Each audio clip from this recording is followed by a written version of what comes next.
Okay, Ground Level Consulting Economic Update. So, I have to tell the story. Why do I care about the economy? Some of you guys know my story. So those of you who know my story, I'm not asking you. I want everybody else to guess. Why would I care about the economy? After investing for 30 years, you know my story. I don't know your story. You don't know my story. No. Why do you think I care about the economy? Because when it tanks, you want to know about it. Yeah, that's kind of what it boils down to. But So why? how? Hopefully before it Why do you takes. wanna know about it when it tanks? Why do you want to know about it, Patrick? I want to know what it's going to, so hopefully I have enough money saved up that I can buy everything that I can find. Okay. Why do you want to know? Well, the direction of the economy is going to determine your strategy, your investment strategies. That's true too. Why, David? I don't want to lose my assets on the trees. Yeah, you don't want to lose your ass, or part of it. Even part of it kind of hurts, you know. Anybody else? So who is investing in 2005, 2006, and they got the memo to sell everything? 1, 2. No, you didn't get the memo. Christine, did you get the memo, Christina? Okay, Kevin, 2 got the memo to sell everything before the market tanked. Mine was 06. Okay, yours was 06. He got the memo in 06. I didn't get the memo. I was still doing a condo conversion and a value add in Oregon, and I had a couple units in Kauai, which thank goodness did fine. Well, no, the condotel didn't do fine, but the land did fine, and the single family did fine, and the other, but the condotel. So I've been involved in real estate enough that literally I have lost $1 million in stocks and bonds. The same year I've gained $1 million in real estate. So does that give you an idea of what level I play on in the investment world? Okay, so I learned in 2006 that as smart as I thought I wasn't that smart. I wasn't smart enough to stop before. I was smart enough that I had cash when I was all done. I sold everything as the downturn was happening. I sold everything, gathered all my money back home again, brought all the little chicks back home, and started doing hard money lending, right? Because there was a lot of flipping going on. There are people to lend hard money to, right? So I was able to collect my assets back home, but maybe not as many as I had before. So anybody else in that bucket? You've done that? Oh, come on. I'm the only one that lost money in the downturn. Come on, be honest. Thank you very much. So therefore, I use my geekdomism, my geekiness, to apply it to understanding the economy better than I'd ever understood it before. Am I an expert? No. My bachelor's is in business, not economics.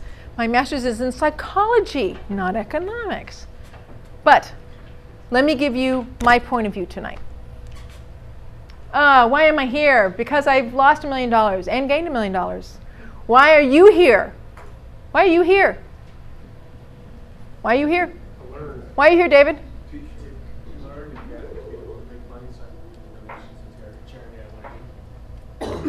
Philanthropic.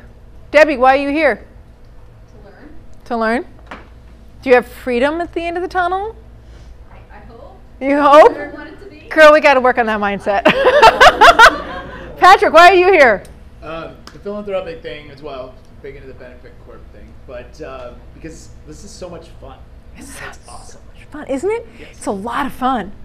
Real estate's a lot of fun. So much fun. It is. It is. It's a lot of fun. And there's so much you can do in it too. There's like, if you get bored in one part, you can just go over and I think I'll find deals. You're not even in my mastermind course. I try to map the field of real estate investing on one page. That's kind of hard. Huh? You just want to grow your money tree. Very good. Water and sun works really well, but growing money works too. I have a money tree. I do too. I have a money tree. It's growing really nicely. We all write contracts. I mean, what paper comes from? Wood. Wood, good. comes from- Good. Money trees. There you go. So I suspect that you're here because you might want to have more knowledge and experience because you have a vision that you're heading towards. But I also suspect that that vision has something to do with abundance, control of your time, choices, a future. For me, my primary thing, and I was lucky, knock on wood, was to be home for my daughter. That was the thing I wanted. That was the purpose of my investing. I personally believe everything in your investment portfolio has a job. And my job of my investment portfolio was to allow me to be a mom when I finally got to be one, because I started really late. I was 41 when I gave birth to my daughter. It's kind of on the late side. But I got it. Thank you. It was important to me. All right. Economic update. No, okay. I am not a CPA. I am not a lawyer. Good? And I'm also not an economist. I'm a lady who's been doing this for 30 years. Okay. Okay. I'm glad you didn't read that whole thing. I'm not going to read the whole thing. It's a disclaimer. You can read the whole thing if you want to. Right? Okay. So you probably have like some sense of maybe who you are as an investor, maybe a net worth, a vague idea of an in plan, maybe some version of a target return, maybe a strategic plan for how to get there. All of that is the mindset of the investor, because investing is a business model. It's intentional, it's conscious, it's to be directed, it has a life of its own, and if you feed it energy, you'll get somewhere. How do I get where I'm going? If you're intentional about it and you have that mindset, then you can get there. Real estate. What are we seeing in real estate?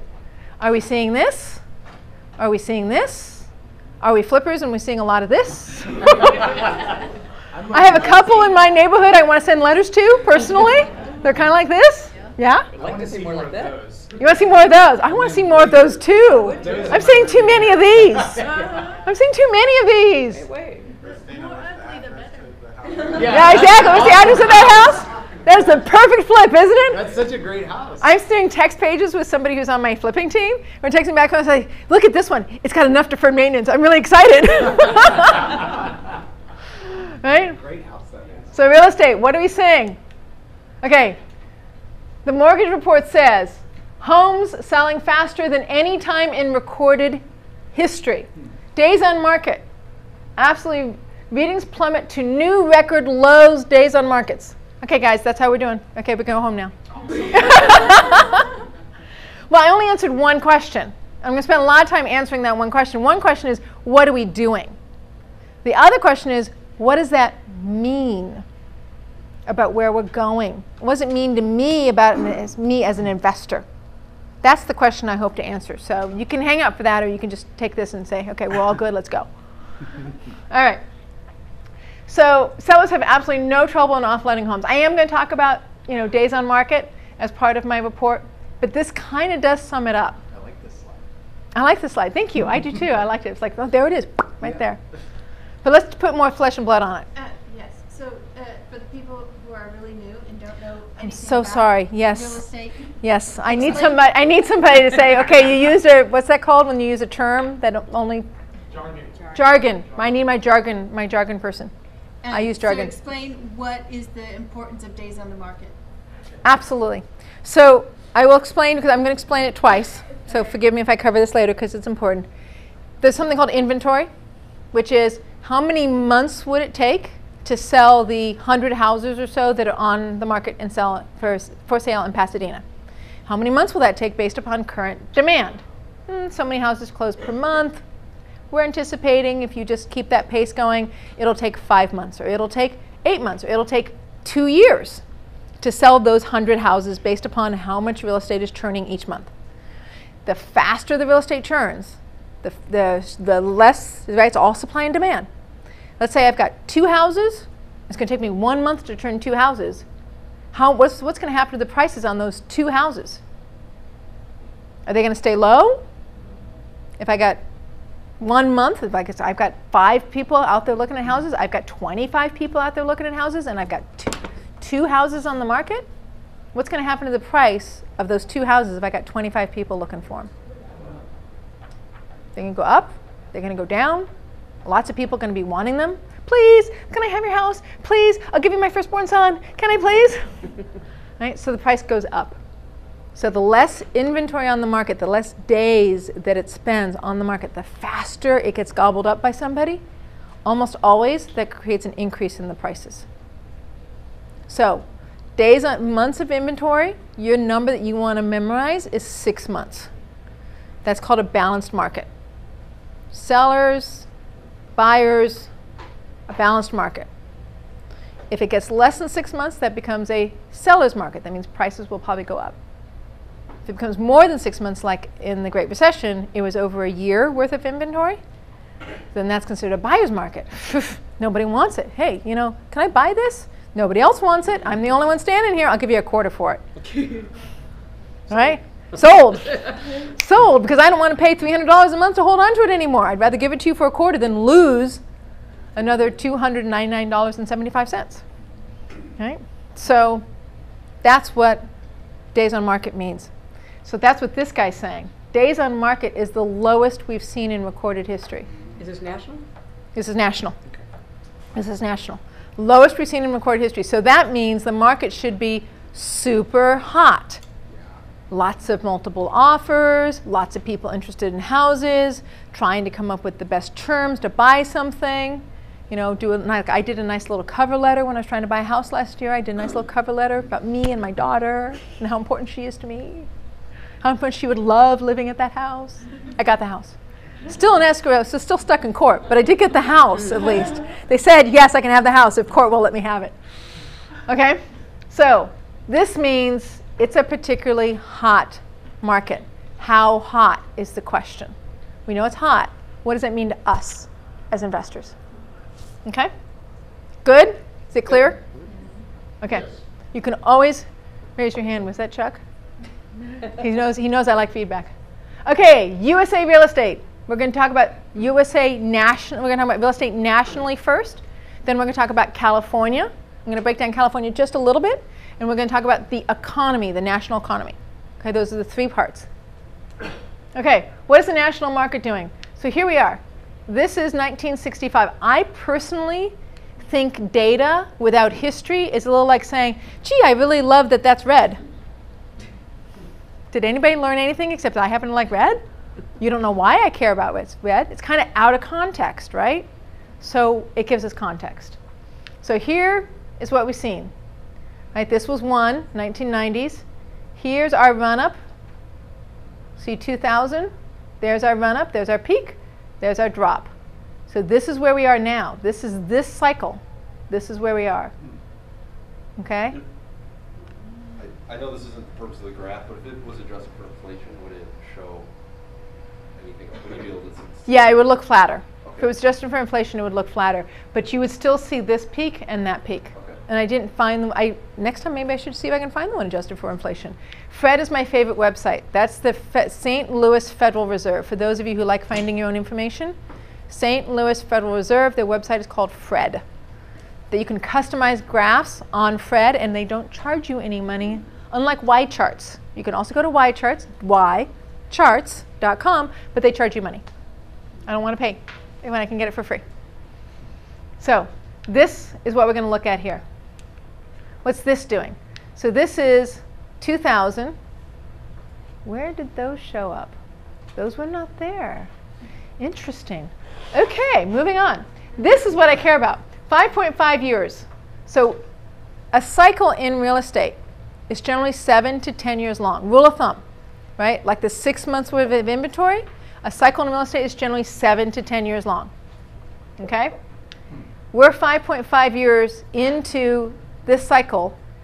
Depending upon if you want to count it from here, see this cycle had a double dip. That cycle didn't. See this? See, how many double dips do we see? We saw a little bit here. We saw some flat here, right? We see some flat there, right? So this dip happened to be longer than a year. That was unusual. 2009 to 2012. Honestly, that was a long-ass time. Excuse my language. And I started my meeting right around here because when I declared that 2012 was the bottom of the market, and I said, okay, guys, go out and sell, I turned my meeting over from my economic forecast over to having speakers. So now you only give an economic forecast once a year instead of doing it every single month. And those of you guys who came to that meeting, was there anybody here who came to that meeting? Okay. I wasn't using PowerPoint. It's so much better with PowerPoint. You get a stack of papers about this thick. All right, a lot of trees. Okay, so we're about 5.5 years into this cycle from this bottom up here. Cycles are 7 to 10 years long. Rule of thumb. NAR, National Association of Realtors, says existing home sales slipped 2.3% in April, but days on market fall to under a month. Right? Existing home sales, 1.1% in May. Median sales price ascends to a new high. Okay? So April they slipped, but May they increased. In June, existing home sales rebounded in May following a notable decline in April, and low inventory levels helped propel the median sales price to a new high, while pushing down the median days a home is on the market to a new low. We're seeing a new high and a new low in inventory. So one could say we're seeing one of the hottest markets we've ever seen. One could say that. But I was in 2005 and 2006. I was one of those people who walked in, saw a house, walked out, pulled out an offer forms. I kept it in my car, wrote up the offer on the hood of the car, walked back in with the offer and the owner's check. Hi, can I buy this house? Right? That was what I did to get houses in 2004 and 5. So I've seen a really hot, tight market. And this boots on the ground doesn't tell me that this is any hotter or tighter than what I saw in 2005 and 6. Okay? But the price goes up because of inflation. It's the days on market that's kind of surprising to me. We're going to keep talking about it. Okay, existing home sales by volume. So you can see, is volume going up? Yes? So activity is happening out there. We're not seeing a dying market. See the dying market in volume? That means nobody wants to buy. Right? That means that I have sellers, but I don't have any buyers out there, so my volume shoots down. See, my volume shoots down. Little one here, my volume shoots down. Okay? So volume can go down. But right now, it's going up. And it's not peaking quite the same as this one yet.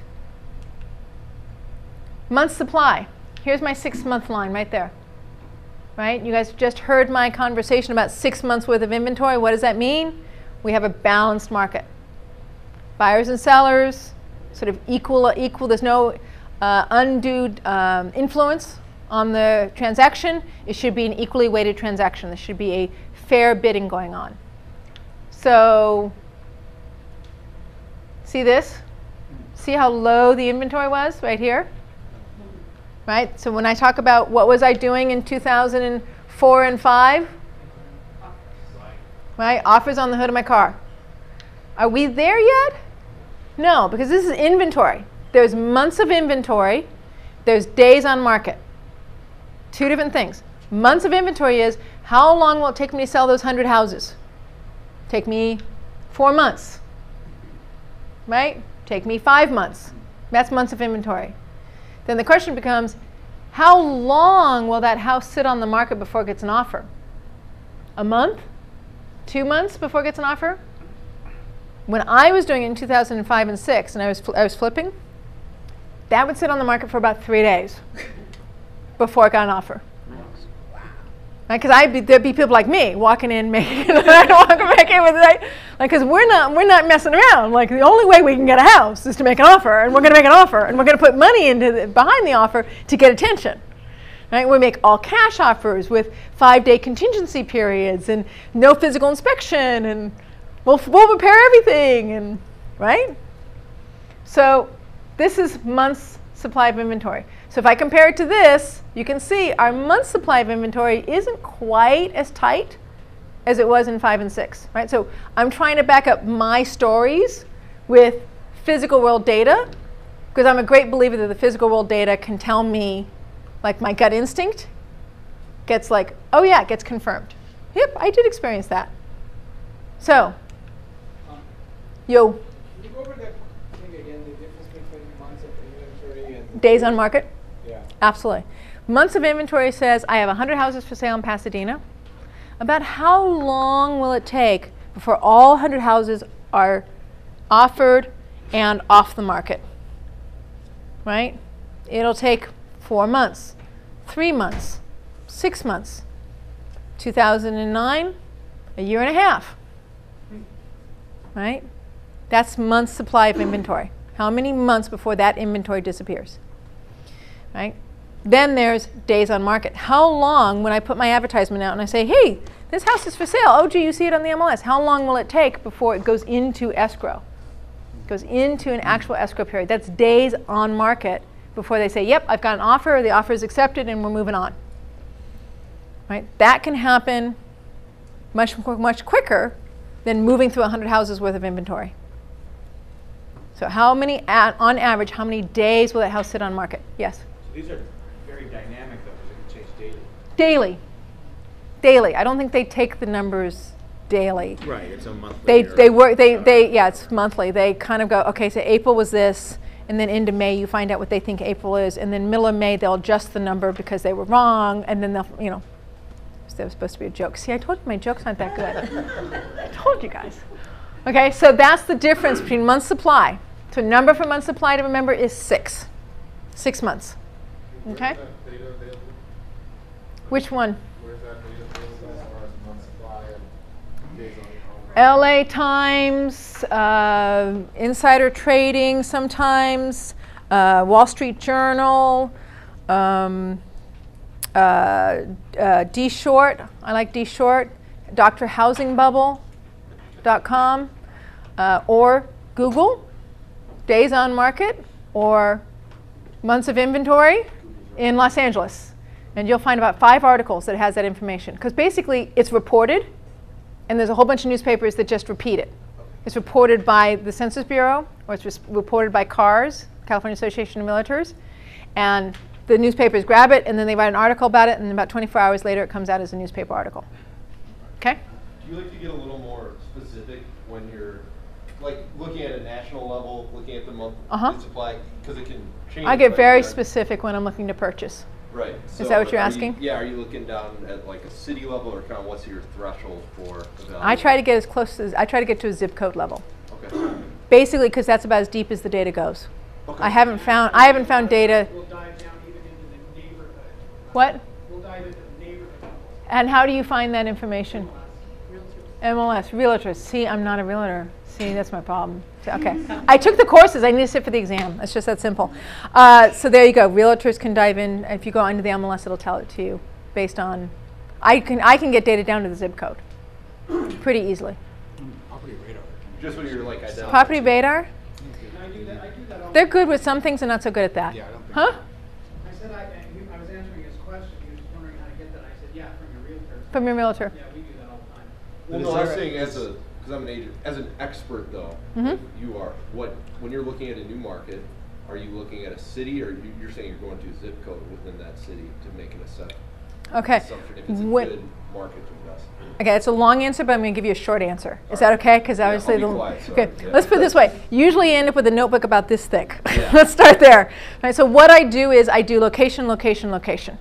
Okay, so real simple. I'm looking at Pittsburgh, and I go to the MLS and I pick something in Pittsburgh just because I pick it, and then I look at what is it in. What's around it? What's around the city of Pittsburgh? How big are the suburbs? Where does the green space start? How much space do they have to build? And then I start narrowing in on, well, what's the market I want to buy in? Are there any positive cash flow markets for renters? For me as a rental, buying a rental? Or am I looking to do a flip and I want to get closer city center, right? And then I start narrowing it down to, I think I'm going to work in this area. But then what's in that neighborhood? Where's the grocery store? Where's the cemetery? Where's the Walmart? Where's the Costco? Huh? Hospitals, schools, right? And so then I start getting down to streets. And then I get to property. It's good? Yeah. Okay. Huh? Do you also look at the city's plan for expansion? Yeah, I go to the City of Commerce site. I might go actually to the office itself. I look for newspaper articles, the local newspaper. I want to see what they're talking about.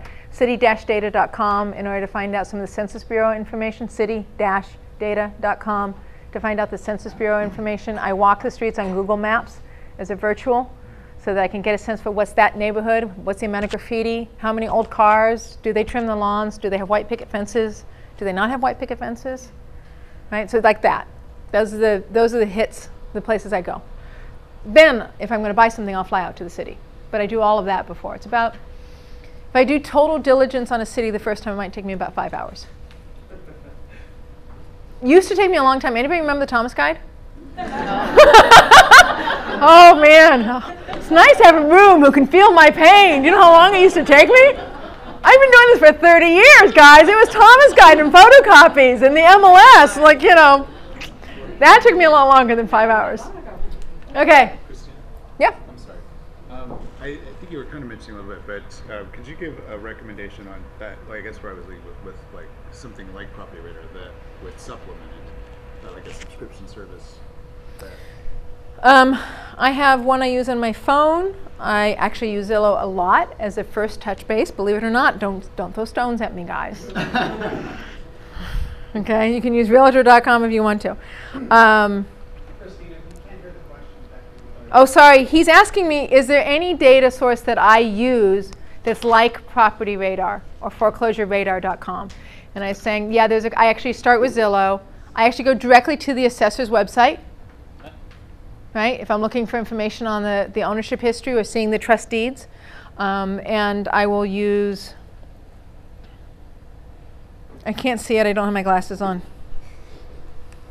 I was kind of meaning one that would supplement it with, so to get more of the market data. What's that? I mean, not a land glide. Landglide. Okay? So that's a paid service that's on my phone. Okay, something that gives more of this type of data rather than just The economic? properties, like to evaluate that the area rather than property specific, like Property Radar is. City-data.com. I use that for demographics, if that's what you're asking about. And I do just a lot of typing in Google. Okay. I'll be honest with you. I pretty much move around to whatever website's got my information. Okay, I got to move on. It's okay? The website was Landglide. Landglide. Landglide. It's an app on your phone, and it gives you the county assessor's information on any property. Okay? So 30-year fixed. So we're seeing an all-time low in 30-year fixed interest rates. Right? Here is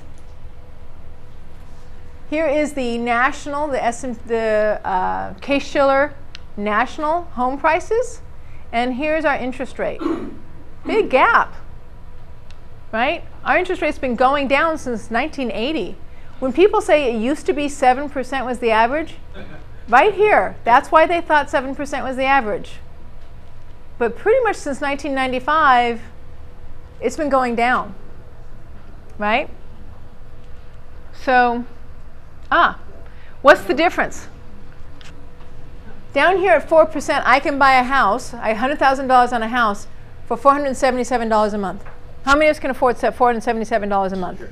Yeah, sure. That's why people buy in Cleveland, Ohio, and why they buy in, Pittsburgh, right? But if the interest rates goes close to 7, let's say it goes a little bit above, that's 477 becomes 733. Is that a little harder? If my renter's paying me 600, am I starting to run into a problem? Yeah. So therefore, these interest rates, I say, get a 30-year fixed loan. I mean, I like multi-units. I've bought multi-units for years. I really like them. I prefer them. But I like a 30-year fixed loan at 3.5% to 4%. I'll do that one all day long because I got 30 years worth of run of that money. Because where is this interest rate going to go? It's got to go up, guys. It may not go up for a while, but it's got to go up at some point. And it'll probably go up in the next 30 years, I'm thinking. Once or twice. Maybe once or twice. It's going to go up in the next 30 years. I'm thinking. So this, to me, is an opportunity. Okay. Median days on market, right? So here's 49, 60, 66, right? June, December. So you get a sense for how median days on market moves. And it's been moving in the downward direction for a while. Because we're now at 29 days on market. March 2017, 49. I liked this chart just to share it with you. Less than 31 days, California, Utah, Wyoming, Oregon, Washington. 46 to 60 days. Okay? I personally love it because I invest locally and I invest outside of the state of California when I was doing direct ownership. So this gives you an idea of what markets are aggressively moving and what markets aren't. So this is just an FYI. Median days on market in the West, specifically Arizona, California, Colorado, and Washington. So you can see right here, that's where we started. We're going all the way down to here. 2017, January, 2017, February, March, April, right there. Okay? Pending sales. Pending sales is a leading indicator in a market. What does that mean? Why do I care about pending sales? Somebody want to guess as to why it's a leading indicator in the market? Why would I give it that privilege? It shows how inventory is moving. Okay, Patrick, what? It shows how inventory is moving. Shows me how inventory is moving. Who else? Forecasting. Right? If I have no properties that are coming up for sale, then what's going to happen to my market? Kind of disappears. Right? Again, I like to look at the historical, right? 2004, 2007. What happened to my pending sales? It actually went down. And notice it went down here. It didn't go down in 2007 when everybody knew that shit was hitting the fan. Excuse my language. It actually started going down here before. Over here, same sort of thing. 2000. Well, this was the double dip, right? Here and here. But notice there's some length here. There's some movement. There's some length before it goes down. Can you explain pending sales? Huh? Explain pending sales. Absolutely. It means that, remember we talked about days in inventory? And then we talked about like actually closing the escrow? It's the medium space. It's once the offer's been accepted. Once the offer's been accepted, but they haven't closed escrow yet. Okay. So this is about 30 to 60 days, because a lot of escrows are 45 to 60 days, right? So it's saying, I'm running out of inventory. I'm running out here. Either I'm running out because people aren't interested, or I'm running out because I'm running out of inventory. That has nothing to do with the fact that the banks were giving such a hard time getting a loan? It does. Absolutely. See that? That's what it's saying. That was the financial institutions not being willing to give loans. So that one was created by that. Yes, but I got to move on, guys, because trust me, I have an hour worth of slides, and we're not going to get there. Yes, my question over here. So if it takes 30 to 60 days to close escrow, when people come in and say they can close escrow in 7 days, how can they do that? All cash. So however fast the escrow officer can move the paperwork around. But why is cash different than borrowing from a bank? Because a bank usually requires being able to get an appraisal on the property, even if they've pre-approved you. Right? It says pre-qualified, which means they kind of approved you, but they haven't finished underwriting. Then there's pre-approved, like I finished underwriting, right? Let's say I'm the buyer. I finished underwriting. That means that when I call the bank, as soon as I can call the bank, they'll put it through the whole process, and I'll get money. The bank is going to take 2 weeks because they need to get an appraiser out there, and they need underwriting to look at the appraisal and decide if they like it or not. Is the house worth what they say they're going to loan you? If nothing else. Okay? All right. Now, this indicator to me is a lot, because I actually do believe in Bruce Norris, and this is an indicator that Bruce Norris uses as a leading indicator. What is the difference between existing homes, homes that are already in existence, people have lived in them already, and they're now reselling them, versus brand new homes? Woohoo! We got a brand new home. Everything's brand new. New walls. Nobody's lived there before. That's my sister. She has allergies. She will only live in a new home. Literally, she's got, we're allergic to dust mites and all kinds of things. So, okay. You see the gap here? Rule of thumb. Bruce Norris's suggestion is when these two numbers get close to meeting, like literally they're going to touch, that's the top of the market. Are we close to touching? No, we're not. So wait a minute, I'm confused. We have like days on market is the lowest we've ever seen in recorded history, and I've got 36% difference in price between existing homes and new homes. Those two go against each other in my world. because I'm looking for indicators to tell me where I'm going and how fast I'm going there. Okay, where have the owners gone? This is a side note for me. Where have the owners gone? So home ownership rate by age group. So this is like 94 to 2017. See this downturn right here? See how they all went down? Now, renter occupied rate by age group. See this upturn here? See how they all went up? Where did they go? They went from here to here. I just like it when I actually find it in the data. That's all. We all knew that was happening, but there you go. It's in the data. Home ownership. Okay, household formation. I care about household formation. Why would I spend time on household formation? What is household formation? Beautiful question. Household formation means that people are, like, I'm 35 years old or 30 years old. I graduated college. I have this part-time job. I can't afford a house of my own. A girl won't even date me because I have no money. Okay, that's how so where do I go? I move in with my mom and dad. Right? Into the garage. I can, walk out and, right? Have some peace and quiet, right? That is, a household has been deformed. He went from being independent to moving into an existing household, so now he's -1 in household formation. Hey, I'm now 35, I've got a job at Best Buy, I'm a geek, I got a job, I'm doing great, I can take a girl out on a date, maybe I'll even get a girlfriend. Okay, I'll move out. Household +1. Household formation +1. What does that mean to houses and rental units? It means that there's more demand. Demand just increased. Household +1 means I'm now out there shopping for a new apartment or a new home. So it's like stored energy. It's like stored energy. Potential energy. Yeah, that's right. Potential energy. I get a girl pregnant, we're buying a house. Right? I'm sorry, I try to make it real, okay? A little flesh and blood on things. Forgive me if I'm a little graphic. I'm excited by this. I'm excited by this in this particular market because household formation went down and it affected my inventory and it affected the people who are out there looking and it affected whether or not I felt confident that the market would keep moving forward. If a recession hit, on top of the fact that we really weren't finding a lot of weren't finding movement in 2009 to 2012, if we hit another economic pocket of going down, household formation would have gone down. People, the millennials, are like, I don't want to buy a house. My parents lost half their net worth in 2007. I'm not going to buy a house. Why would I do that? So those kids moved out, and they weren't creating households. They were renting.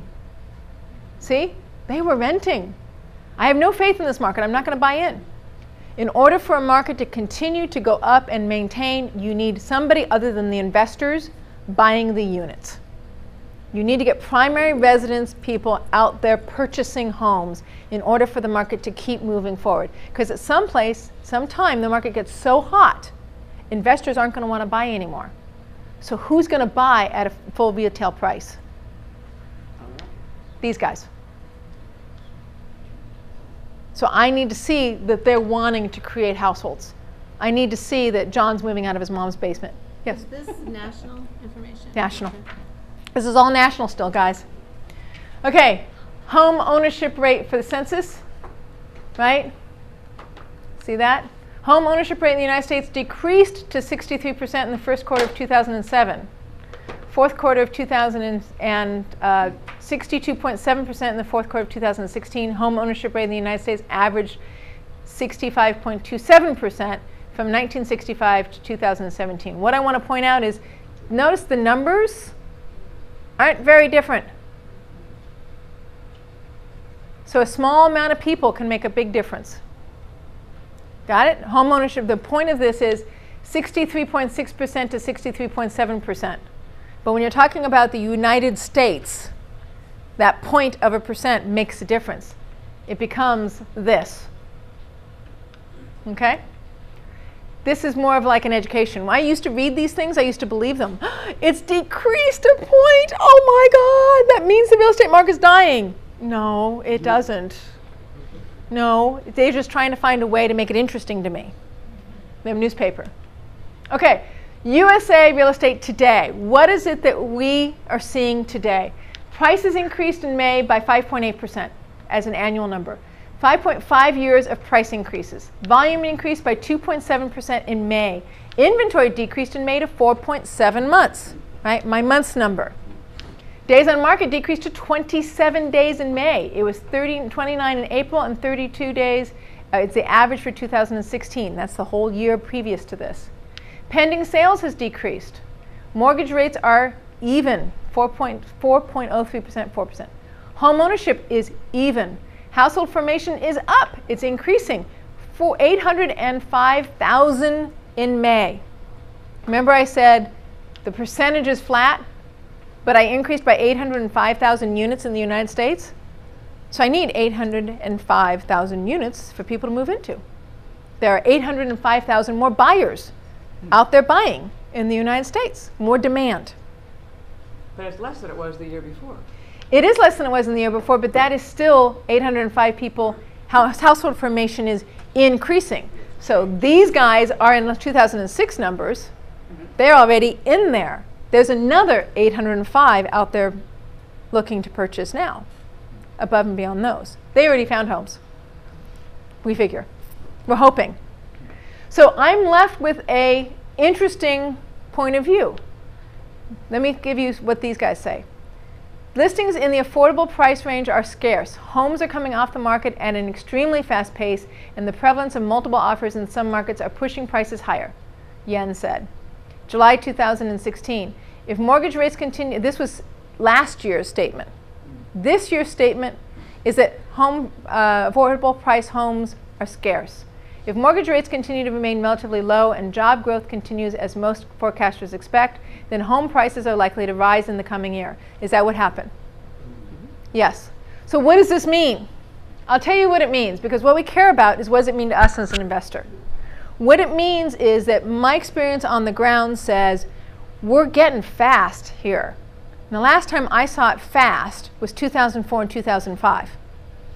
What does it mean? It means we're in the exponential part of the curve. I need to go all the way back to the beginning. Let me see if I've got it here. We're in the exponential part of the curve of investing. See this? It goes up, it goes down. It goes up, it goes down. It goes up, it goes down. This is sideways. This is exponential. That became exponential. If you were looking at just this piece without all this other data, that would start to look like this. Does that make sense? There's a point when the curve starts going from flat to slow growth because only a few people believe in the market to, oh my God, let's get in the market, we better hurry. We're running out. So flat, this growth was actually pretty good. I think we got a lot of people saying, oh my gosh, we better get in the market. And there isn't a lot of inventory, and not everybody's getting loans. So there's some tempering in the market. So normally I would say we are in the exponential part of the market. That means we have a limited amount of time until we start to see the top. How long? The fact that there's so much space between existing home sales and new home sales, the fact that there's so much space there tells me we actually have a little bit of time. That we're going to get even higher than the 2007 prices, 2006 prices. The market's going to go past that. Some people were saying, hey, you know, we may not get past our 2006 highs again in this cycle. But based on what I'm seeing, with that much force on the market, that much pressure on the market, seeing that there is a limited supply of inventory and limited supply of financing, which is keeping the prices from getting too aggressive too quickly, says that I'm still seeing space before we fall over. And we're going to fall over, guys. It falls every single time. So let's never be surprised that the real estate market went down. Okay? Crashes are healthy. Okay, I got a question in the back. David. Question with the affordability, with them getting rid of the Dodd-Frank Act, or it, you think that's going to change it, where they will be able to get loans again? Yeah.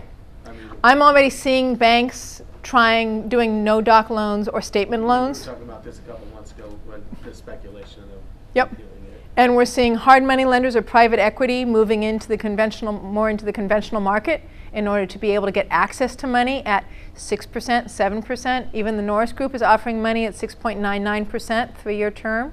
So we're seeing financing has already started loosening up 2 years ago before they talked about repealing it. So I think we'll see even more aggression. What is that going to do to prices? I think it's going to increase prices. I mean, what are starts doing? Huh? What are starts doing? Starts? Yeah, the New home starts? Yeah. I don't have that information. Okay. I didn't grab it. I'm sorry. I didn't grab that one. Okay, any other questions? Because I'm going to move on to California. You, Eric. When we look at the market, should we distinguish between different type of properties? For example, when you say that the household formation is going down, if it's going down, then it could be bad for single family. But if you're the other way, Yes. if you're multifamily, it's actually good for you because Yes. Because where are they moving to? So then the whole thing could be true that what you're saying could be true for single family.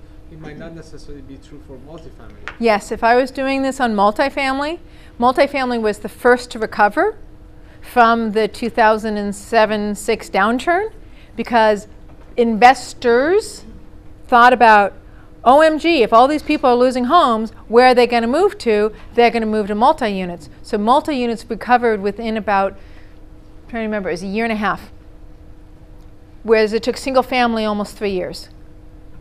So absolutely, I'm doing this point of view primarily from the single family point of view. If I was doing it for multi-units, I'd be saying something a little different. If I was doing multi-units, I'd be saying house formation is going up.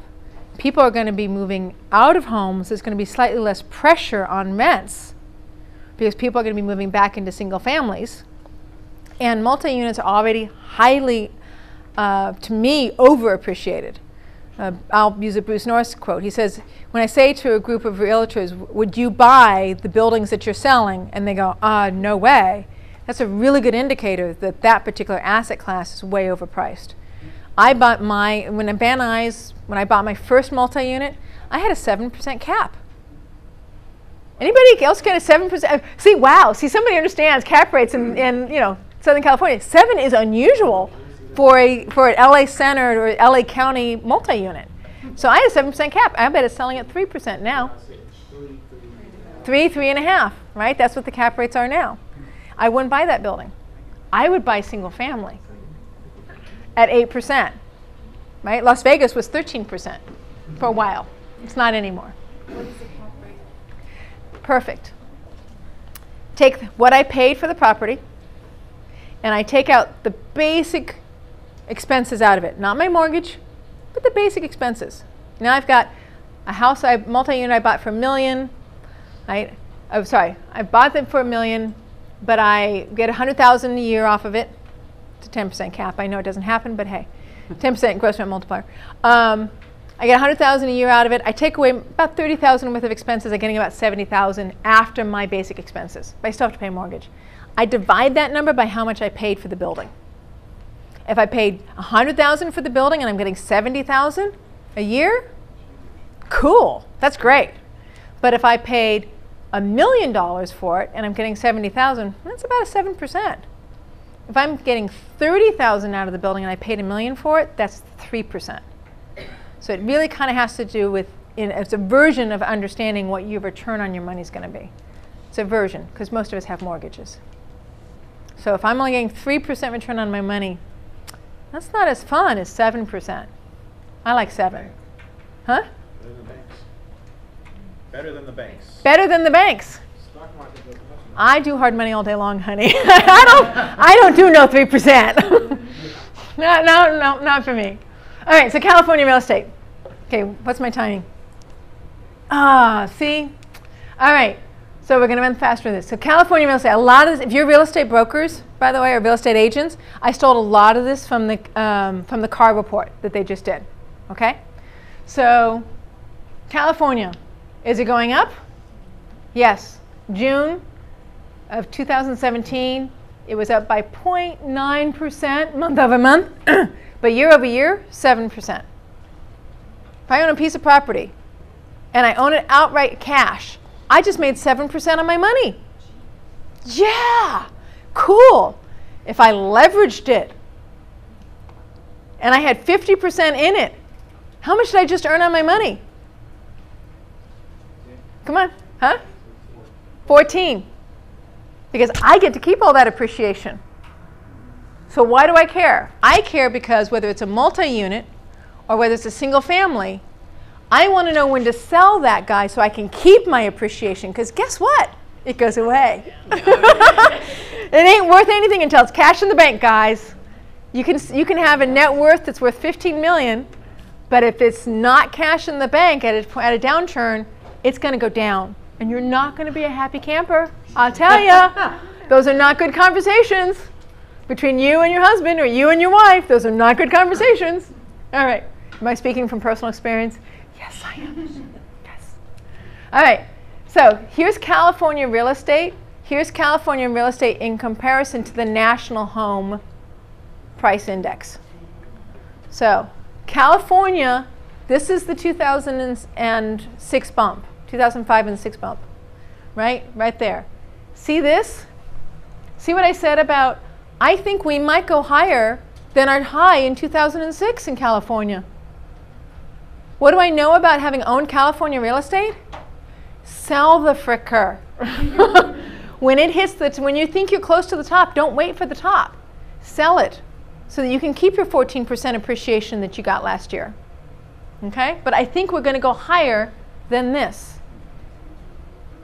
Question is how fast? So moving on. Okay, here's Los Angeles, San Diego, Riverside. Notice these are all Freds. You just go St. Louis Fed, you type in what chart you want, and it fills it for you, okay?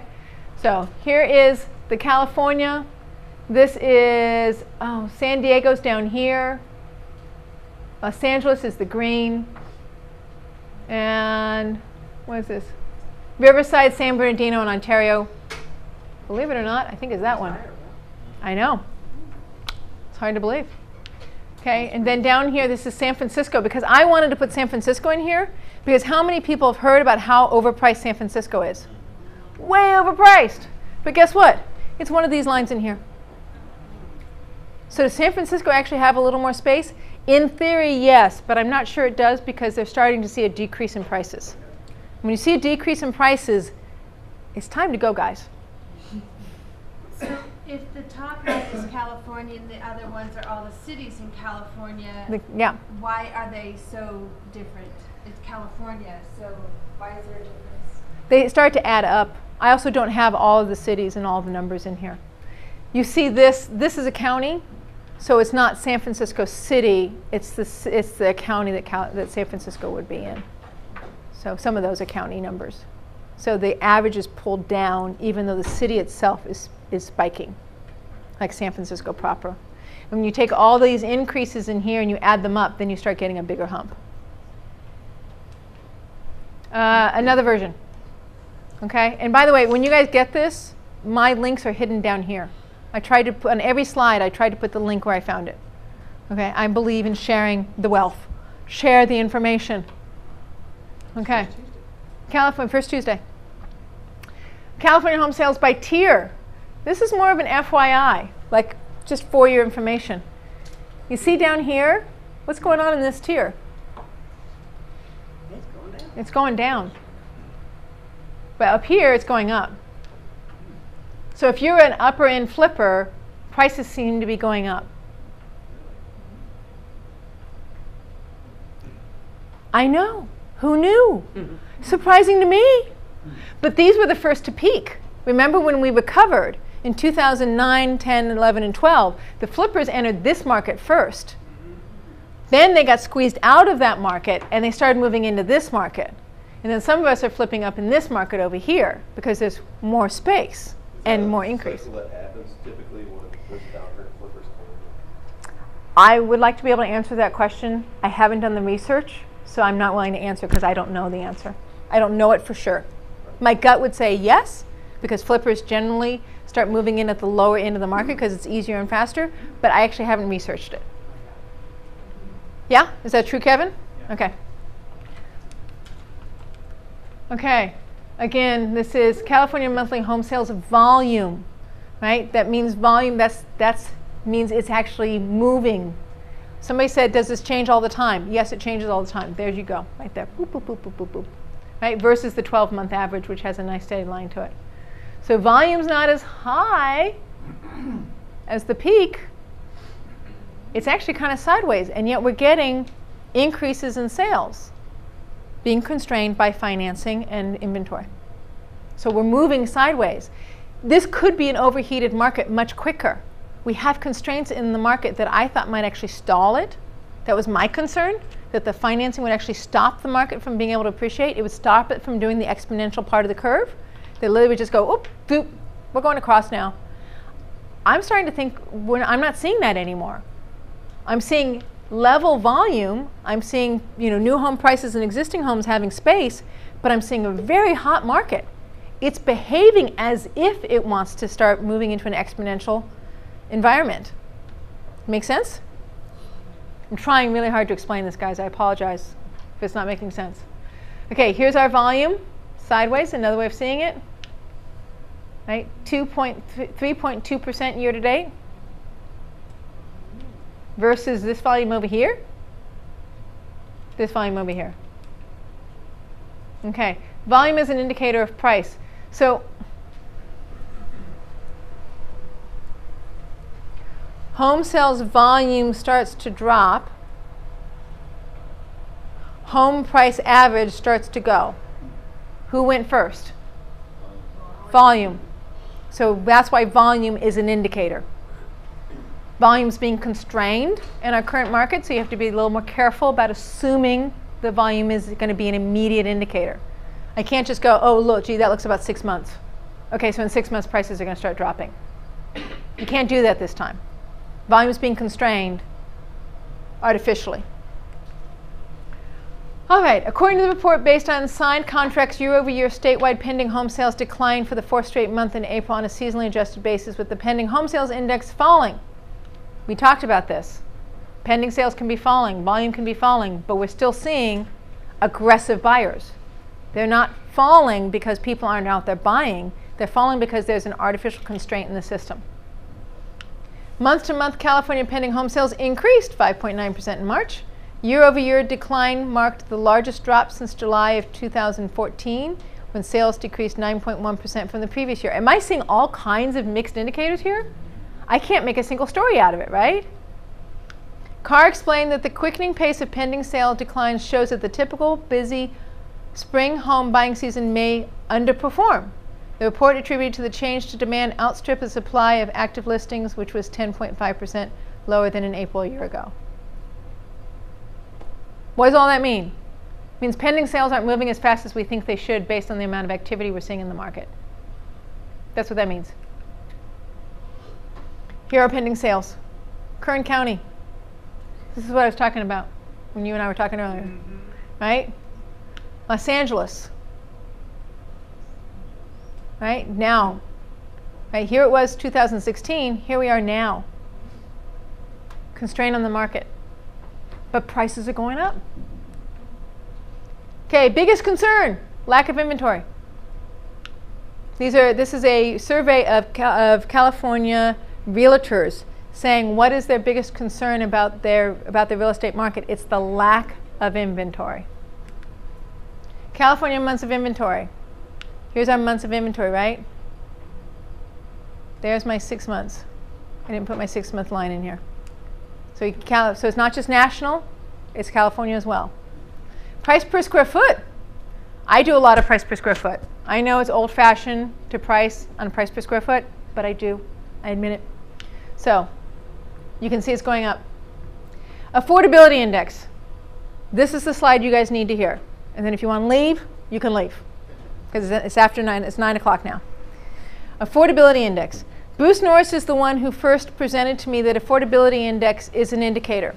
He sat down and he said, what's going on in California that could actually, is consistent for every downturn? What is it that happened that could be seen before the downturn started? Because he has been an investor even longer than I have and has lost money too, so he cares like I do and like you guys do about when is the time to sell. He said in Southern, his particular market is the Inland Empire. He says 17% was at 17% affordability was when the market seemed to dump every single time for a different reason each time, but the market dumped. So it's like my space between new home sales and existing home sales. When they almost touch, it's time to sell. Like, get your backside out of there ASAP this month. This is 17%. Where am I? 43. I got a lot of space. Right? Inland Empire. Sorry, Los Angeles, 33, 35. So, am I seeing aggressive sales? Yes. Am I concerned that we're moving towards a bubble? Yeah, I am. Am I seeing that that bubble's going to end this year? No, I'm not. It's actually, it probably will continue to go sideways with volume because of the lack of what's available, but it's not going to end this year. Okay, this is Southern California affordability versus this being Los Angeles, Inland Empire, San Francisco. So this Los Angeles, let's see, Q2 2016.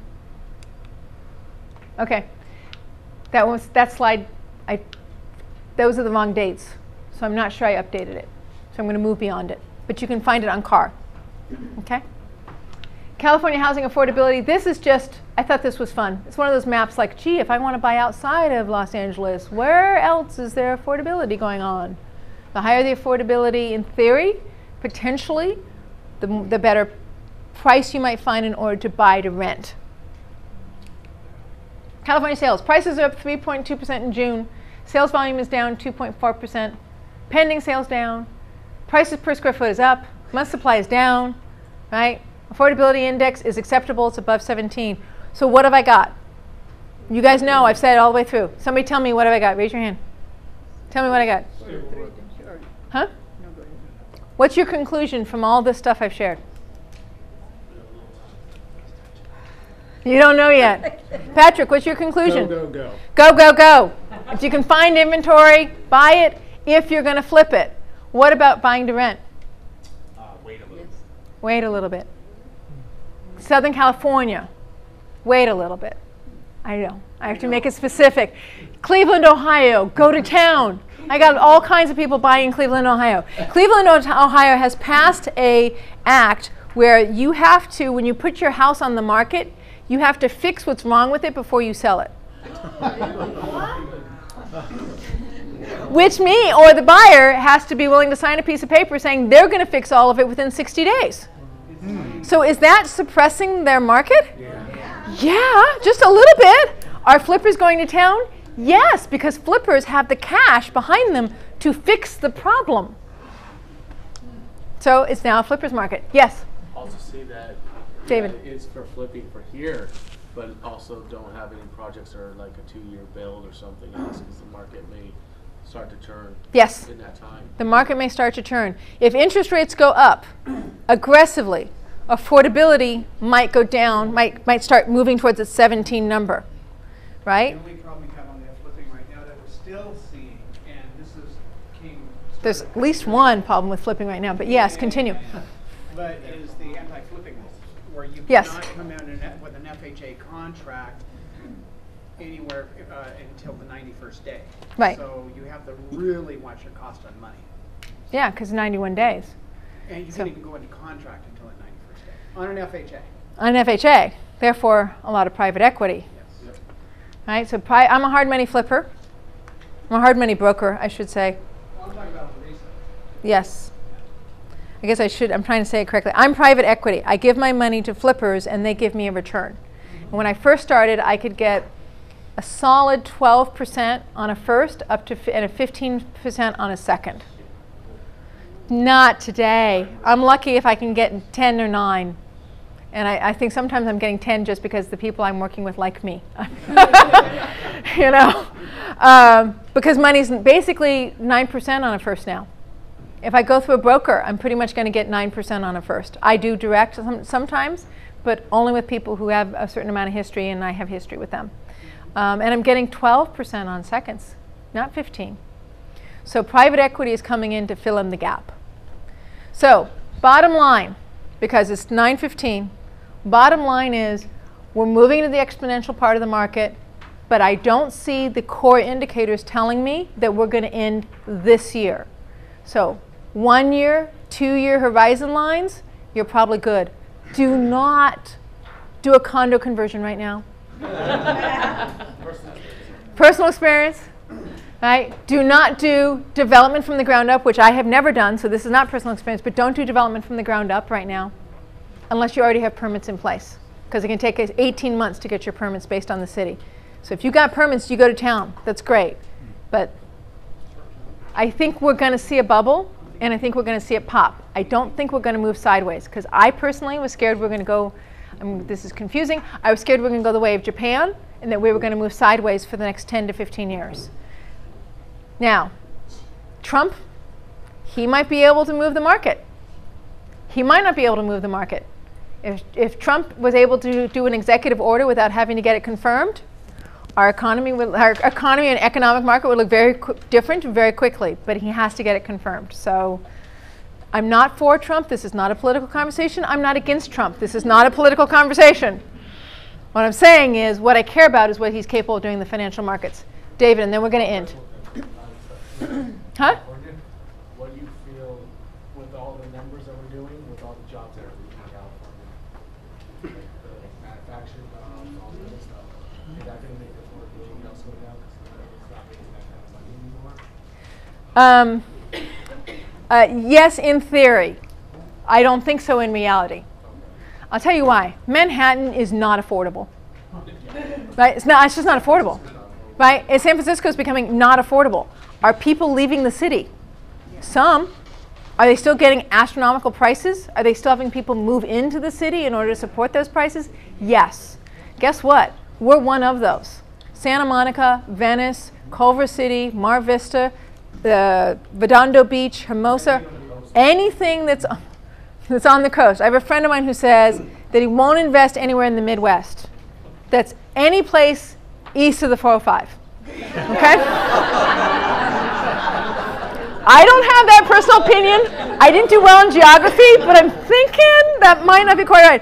But I personally really don't think that the reality is going to be that LA as a city, with all of what it does here specifically, that we're going to lose significant momentum because of that.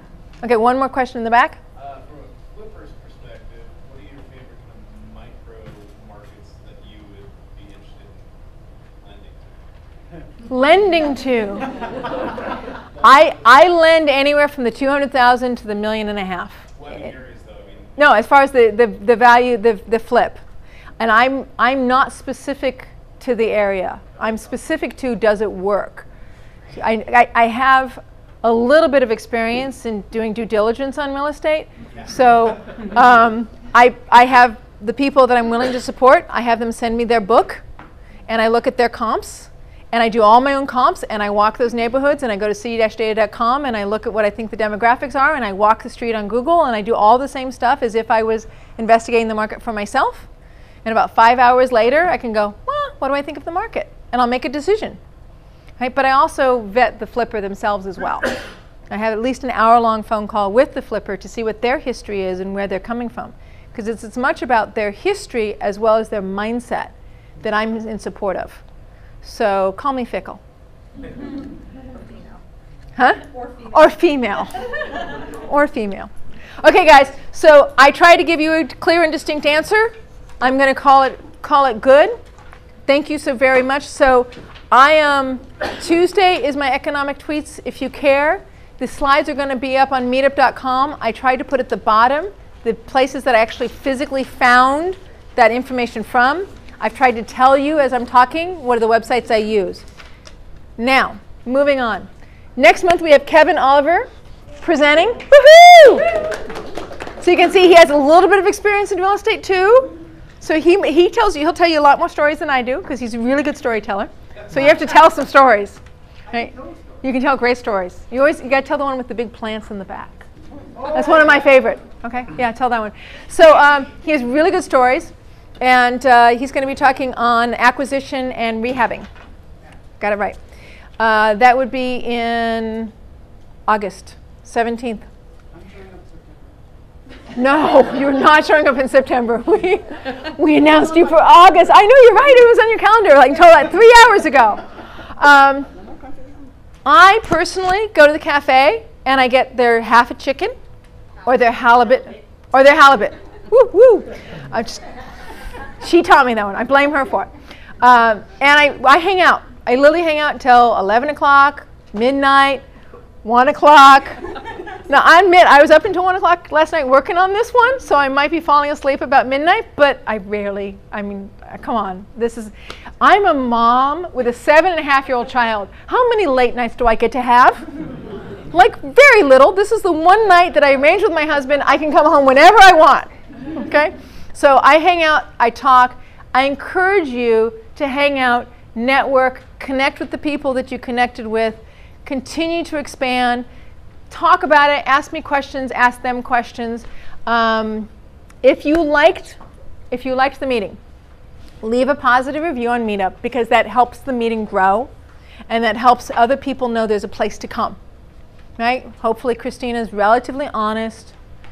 Maybe her jokes aren't very good, but she tries to help, right? If you didn't like something tonight, if something went wrong, tell me about it personally.